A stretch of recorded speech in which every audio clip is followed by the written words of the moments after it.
Para que possamos iniciar a palestra de hoje, por favor, fechem os olhos.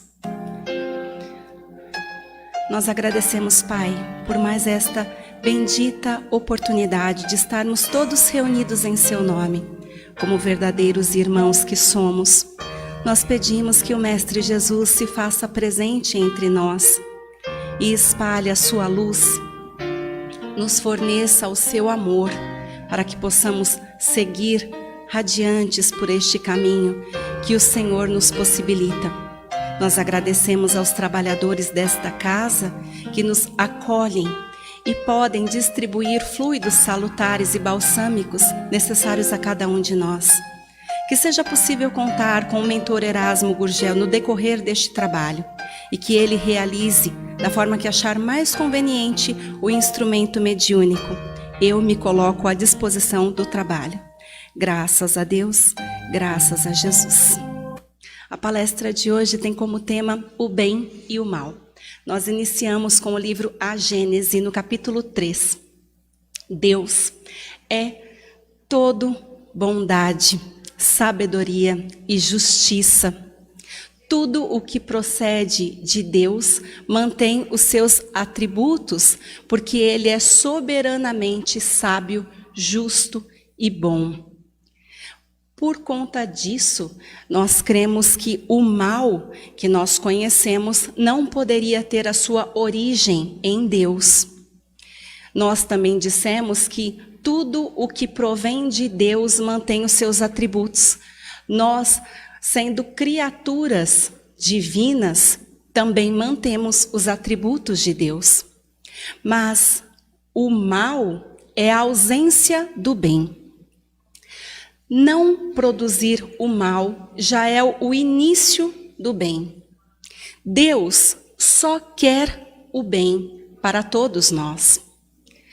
O mal procede dentro do próprio homem, é proveniente das imperfeições do homem. Nós dizemos que as faculdades limitadas do homem fazem com que ele observe uma coisa e julgue sendo má ou injusta. Se ele pudesse ter outro ponto de vista, visualizar de outra forma, ele poderia dizer que aquela coisa, aquela questão, na verdade, é justa, é admirável.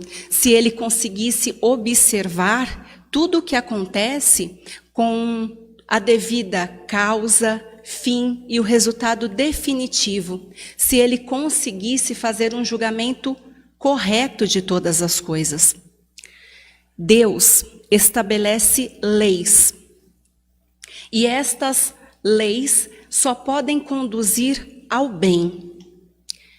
Tudo o que o homem precisa para se desenvolver, para se encaminhar no mundo ligado ao bem, atraindo para si a felicidade que é possível neste mundo, ele encontra dentro de si mesmo.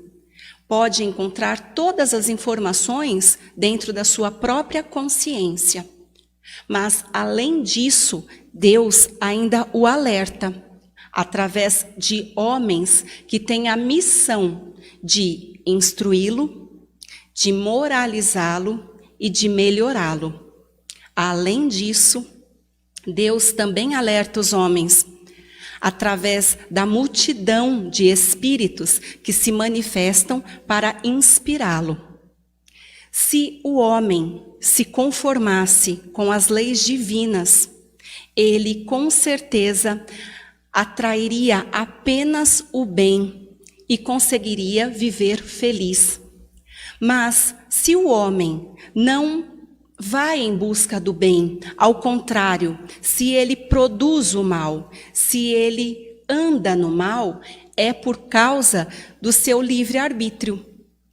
E ele deve passar pelas consequências de tudo isso, do mal que ele mesmo ocasiona para si. Quando o mal moral se torna intolerável para o homem, ele busca a mudança. Ele percebe, a partir das suas experiências, que ele precisa mudar e ele busca o remédio no bem.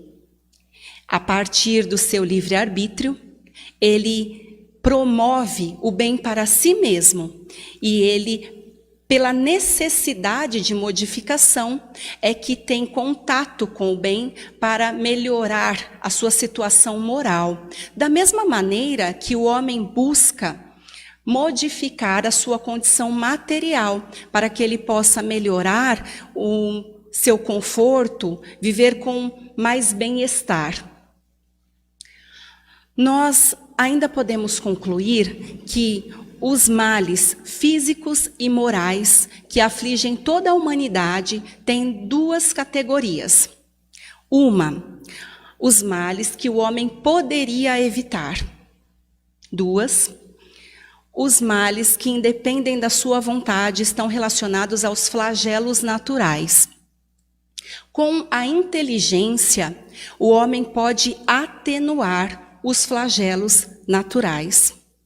A partir de tudo que ele aprende, dos seus conhecimentos adquiridos e também do avanço na civilização, os flagelos naturais podem ser menos desastrosos.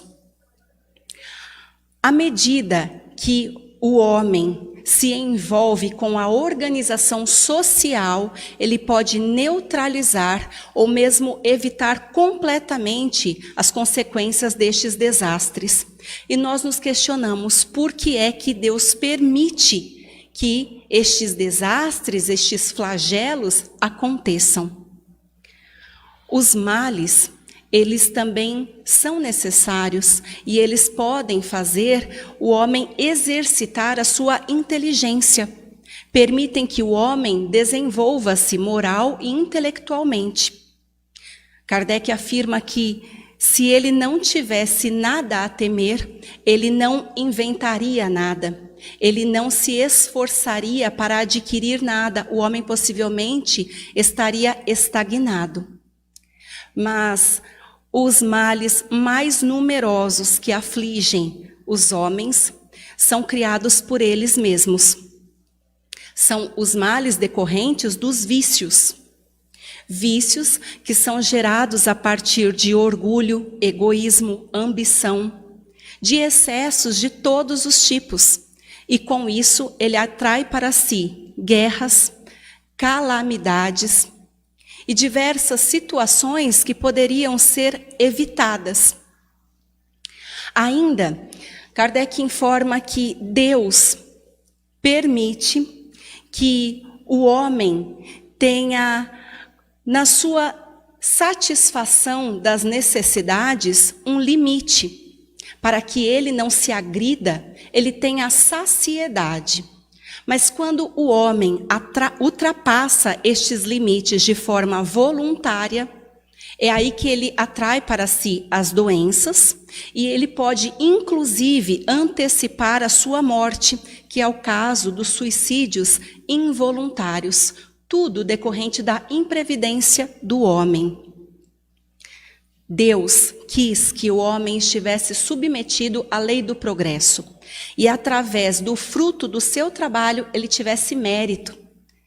Mas também, tudo o que o homem atrair com os seus excessos, com os seus vícios, todo o mal que for praticado será a responsabilidade do próprio homem. Mas o mal é relativo. A responsabilidade do mal será proporcional ao grau de adiantamento do homem. Portanto, à medida que o homem esclarece, ele pode escolher entre o bem e o mal. No Evangelho de Mateus, capítulo 5, versículo 45, para serem filhos do Pai que está nos céus, que faz nascer o sol para bons e maus, vir a chuva sobre justos e injustos. No livro O Evangelho dos Humildes, Eliseu Rigonati informa que Deus permite que os maus gozem dos bens da natureza, porque Deus sabe que os filhos rebeldes de hoje, pela lei do progresso, um dia se tornarão bons. Apenas o bem pode triunfar. O bem é a lei suprema do universo. Eliseu Rigonati nos informa que quando um espírito malévolo, ele procura a luz, as trevas que o envolviam se dissipam, porque ele deseja o bem, ele deseja o melhor, ele deseja evoluir, melhorar-se. E desta maneira, ele torna-se luminoso. Lembremos que nós dissemos que todas as criaturas de Deus mantêm os seus atributos. Quando as trevas se dissipam, ele consegue iluminar-se. E Jesus diz que nós não devemos privar nenhum ser do nosso amor, mesmo aqueles que nos desejam mal, mesmo aqueles que nos feriram. Aquelas pessoas que se dizem nossos inimigos merecem também o melhor de nós, os nossos melhores sentimentos, merecem o nosso amor. Porque através da lei da evolução, um dia, todos nós poderemos nos amar como reais irmãos que somos. No Evangelho de Mateus capítulo 5, versículo 38 e 39, foi dito, olho por olho, dente por dente. Eu digo, para que não resista ao mal que te queiram fazer. Se alguém te bate na face direita, apresente também a esquerda. A lei de Deus proíbe a vingança, porque apenas Deus pode punir um filho rebelde. Só cabe a Ele. A vingança enche prisões, arruina lares e gera ódios seculares. Portanto, nós não devemos nunca buscarmos a vingança. Nós devemos tentar harmonizar as situações, nunca recorrendo à vingança, mesmo que nós tenhamos prejuízos morais e físicos com tudo isso. No Evangelho segundo o Espiritismo, capítulo 12, Jesus nos pede para retribuir o mal com o bem. De outra forma, seria deixar o campo aberto para o mal. Seria não opor resistência, freio ao mal. Seria permitir que estas guerras entrassem em vidas sucessivas intermináveis. De outra forma, seria dizer que os bons são sempre vítimas. E não é assim que acontece. Jesus não interdita a defesa, ele simplesmente condena a vingança. A vingança, ela é consequência de um indício onde o homem se entrega a ela, mostrando a sua imperfeição, o seu atraso moral. Mas também é indício dos espíritos que nos inspiram, que também estão atrasados.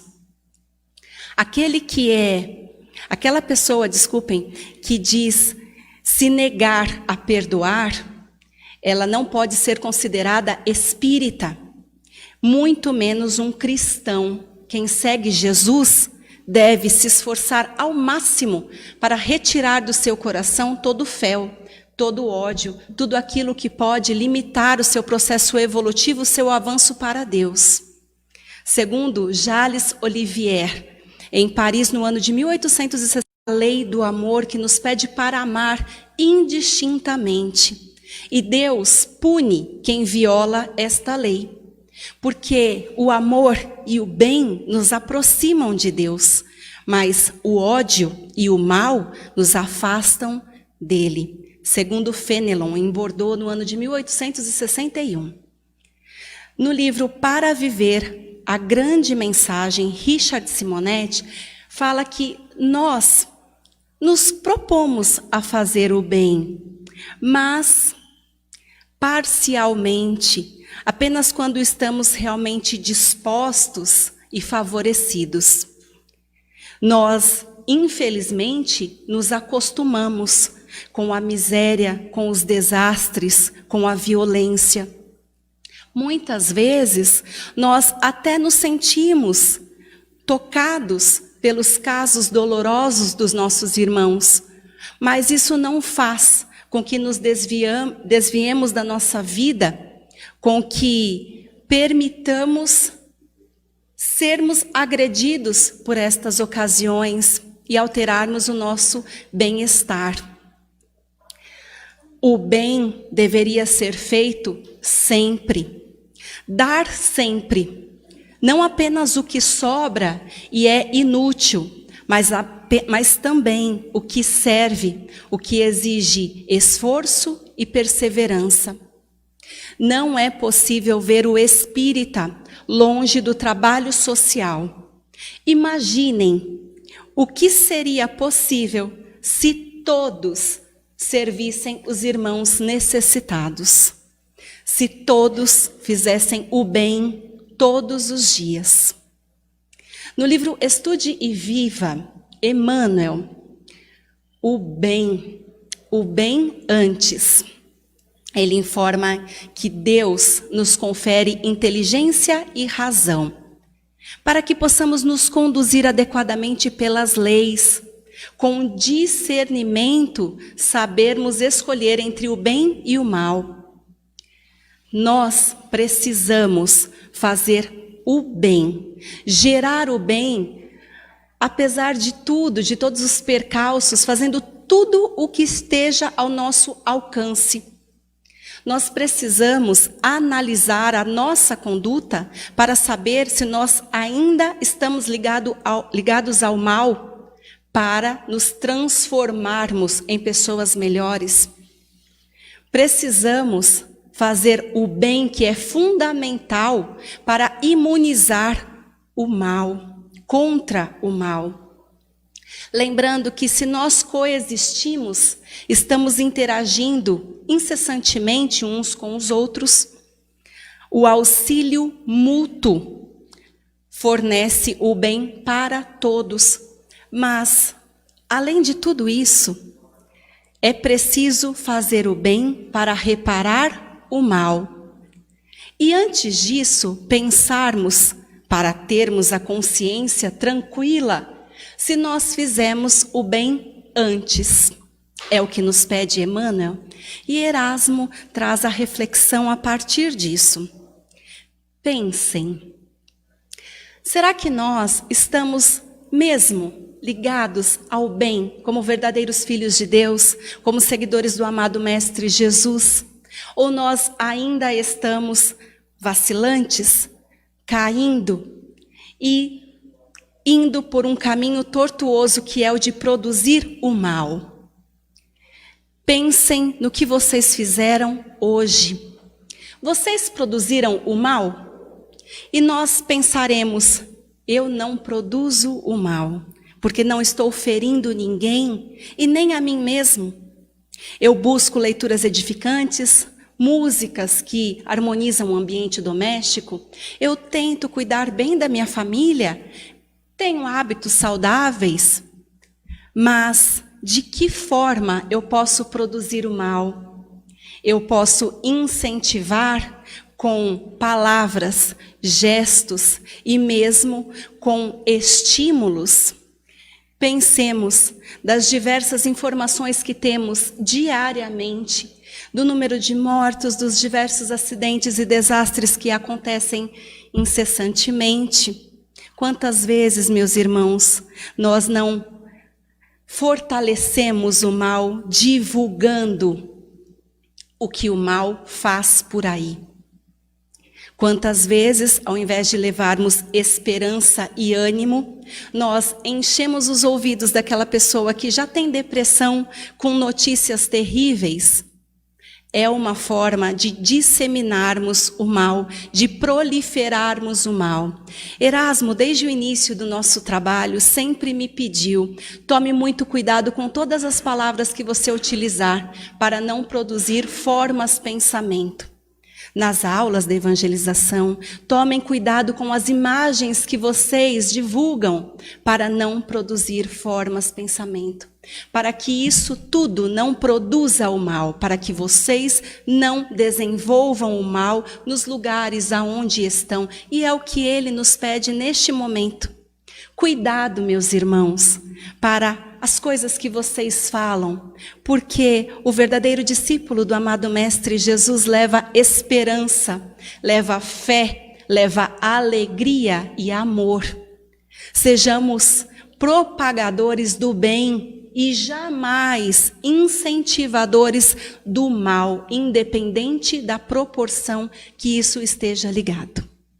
Eu agradeço pela oportunidade que me foi dada para que possamos finalizar. Fechem os olhos. Nós agradecemos, Senhor meu Pai, por mais este momento, pelas inspirações que recebemos dos amigos espirituais, por termos recebido informações edificantes com o Evangelho de Jesus e por Deus nos amar tanto, confiando a nós um destino que exige o nosso esforço e a nossa boa vontade para que possamos nos desenvolver, nos encaminharmos a Ele. Eu agradeço ao amigo Erasmo por todas as inspirações. Senhor meu Deus, que possamos sair daqui envolvidos pelo amor de Jesus, sabedores da nossa real importância nesta sociedade, que possamos carregar no coração e na mente os ensinamentos do Mestre, distribuindo apenas o bem, a paz e o amor. Graças a Deus, graças a Jesus. Boa noite a todos, muito obrigada.